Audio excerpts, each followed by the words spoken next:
આવી પરિસ્થિતિ આપણી છે। ગયા વર્ષે જ્યારે આ વિસ્તારમાં શાળા પ્રવેશોત્સવનો કાર્યક્રમ ચાલતો હતો, એક ધવલ પટેલ નામના ખાણ ખનીજ ગુજરાત સરકારના સચિવ શ્રી આ વિસ્તારમાં આવ્યા। એમણે પણ સરકારને રિપોર્ટ કર્યો કે આ વિસ્તારમાં શિક્ષકો નથી, શાળાઓ નથી। હું થોડા વખત પહેલા આ વિસ્તારમાં મુલાકાતે હતો ત્યારે એક આદર્શ નિવાસી શાળાની મુલાકાતે ગયો। એ વિસ્તારમાં મુલાકાતે ગયો ત્યારે ત્યાં તમામ શિક્ષકો હિન્દી ભાષીના હતા।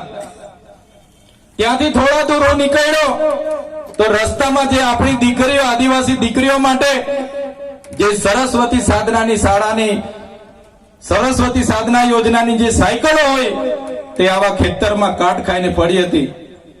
થોડા વખત પહેલા હું છોટાઉદેપુર ને કૌમંડ આવ્યો હતો ત્યારે મારા ઘણા ખેડૂત આગેવાનો મને મળવા માટે આવ્યા હતા।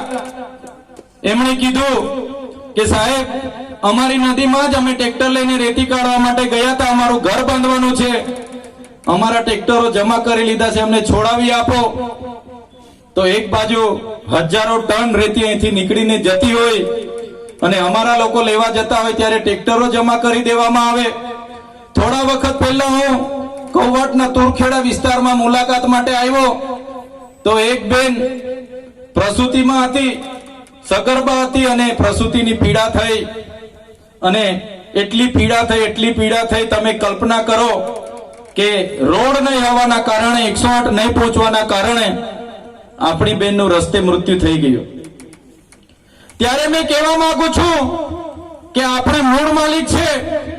આપણે દેશની આઝાદીમાં આપણા પૂર્વજો શહીદ થઈ ગયા, દેશના વિકાસમાં આપણે આટલું બધું આપ્યું, તો કેમ આ સરકારો આપણી સાથે આ અસમાનતા કરે છે? એનો પણ આપણે ચિંતન મનન કરવું પડશે અને આવનારા દિવસોમાં એના માટે પણ આપણે બધા એક થઈને અવાજ બનવું પડશે। આજે તમે બધા અલગ અલગ પાર્ટીઓમાં, અલગ અલગ ધર્મ સંપ્રદાયોમાં, અલગ અલગ સંગઠનોમાં આપણે બધા વેચાયેલા છે। આજે મોટા રાઠવા, નાના રાઠવા, ડામોર, ગામેઠી, બારિયા, વસાવા, ચૌધરી, ગામિત બધા આપણે એકબીજાને નજીક નથી આવતા, એકબીજા ભેગા નથી થતા। એટલા માટે જ આજે આદિવાસીઓનું રાજકીય ક્ષેત્રમાં કોઈ આપણું કોઈ સાંભળતું નથી। એટલા માટે જ અમે તમને કહેવા માંગીએ છીએ મિત્રો કે પાર્ટી, પક્ષ, સંગઠન કે નાતી જાતિ બધું સાઈડ પર મૂકીને આપણી આદિવાસી છે, આદિવાસી બચાવવા માટે આપણે બધાએ નીકળવું પડશે। તૈયાર છો બધા? સૌપ્રથમ આપણે આદિવાસી છે। આજે હું ધારાસભ્ય બન્યો છું તો ધારાસભ્યમાં કદાચ મને કોઈ પાર્ટી ટિકિટ આપી દેતે પણ મારો આદિવાસીનો જાતિનો દાખલો હું નહીં મૂકતે તો આજે મારું ફોર્મ પાસ થવાનું હતું ભાઈ। મેં જાતિનો દાખલો નહીં મૂકતે તો આજે મારું ફોર્મ પાસ થતે? જોરથી બોલો ભાઈ, ખબર હોય એ લોકો। મને કોઈ પણ પાર્ટી ટિકિટ આપી દેતે કે ચૈતરભાઈ તમે ડેડિયાપાડા વિધાનસભા લડો અને મારો આદિવાસીનો દાખલો, જાતિનો દાખલો મેં ફોર્મમાં નહીં જોડું તો મારું ફોર્મ પાસ થવાનું હતું? નહોતું થવાનું ને। એટલે જ કેમ છું આજે જ્યારે અમે અમારા આદિવાસીના દાખલા પરથી ધારાસભ્ય બન્યા છે ત્યારે જ અમે સમાજનું બોલીએ છીએ, ત્યારે જ આખું ગુજરાત આજે ચૈતર વસાવાને ઓળખે છે। મિત્રો, અમે જાહેર મંચ પરથી છાતી ઠોકીને કેમ છું, જે દિવસે આદિવાસી સમાજનું બોલતા મારી પાર્ટી પણ ચૈતર વસાવાને રોકશે, જે દિવસે મારા આદિવાસી સમાજનું બોલતા મારી પાર્ટી પણ મને રોકશે, એ દિવસે પાર્ટીના પાટિયા સૌથી પહેલા ચૈતર વસાવા ઉતારી દેશે। પહેલા મારો સમાજ, જેમણે મને ધારાસભ્ય બનાવ્યા છે, જેમણે મને પ્રમાણપત્ર આપ્યું છે, અને પછી પક્ષ પાર્ટી આવશે। આવી રીતના તમામ નેતા જે દિવસે વિચારતા થશે તે દિવસે આપણું સમાજ આગળ આવશે। આજે તમે જોઈ લો આપણું પ્રતિનિધિત્વ ક્યાં છે, આપણા નેતાઓ ક્યાં છે?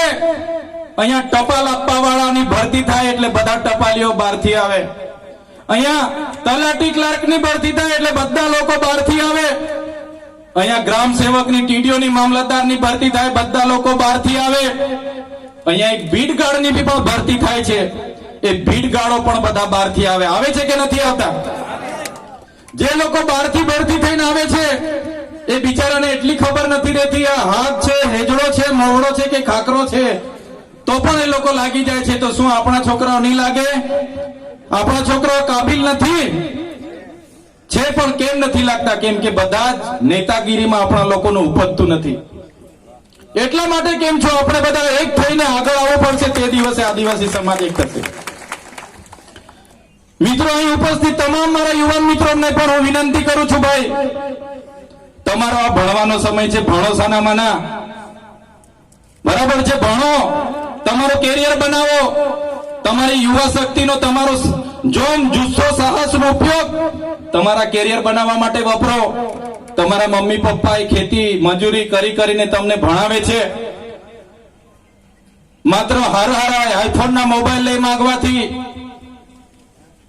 હારી હારી ગાડીઓ લઈ માંગે છે અને જલસા કરે, પાર્ટીઓ કરે, બર્થડે ઉજવે અને આવી મોટી મોટી